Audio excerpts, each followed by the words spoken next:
Hello everyone! Enjoy kay siya lutuan nga putahe guys. Muna siya ang chicken puchero. Depende na sa inyo kung unsa nga part sa chicken inyong gamiton. Prituhan na ninyo na siya una para lami. Natay chicken, potato, spices, saging. Gisagulan akong longganisa no, but optional na siya. Of course, ang akong special nga sagol karon ang kamote akong gi-fry para lami.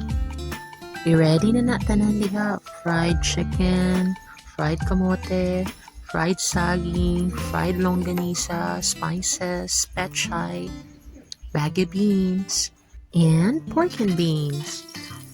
Isahon na nato ang mga spices. And then, i-add na ang fried chicken. Add water. Dayon, butangan na dayon sa tomato sauce. Mas lami no kung butangan nato og cubes. Beef cubes, pork cubes, depende sa inyo. Then, add oyster sauce. Next, i-add na ang mga pork and beans. So, ang taste niya ani guys based on tomato sauce and pork and beans. Then, add pineapple chunks. Depende sa inyo, pero mas lami siya. Then, i-add na ang inyong baggy beans. Then, ang akong giganahan, ang fried kamote. Optional na ning longganisa. This is just adding some meat. Para naka-additional meat sa imong dish. Kana siya, longganisa, humot siya.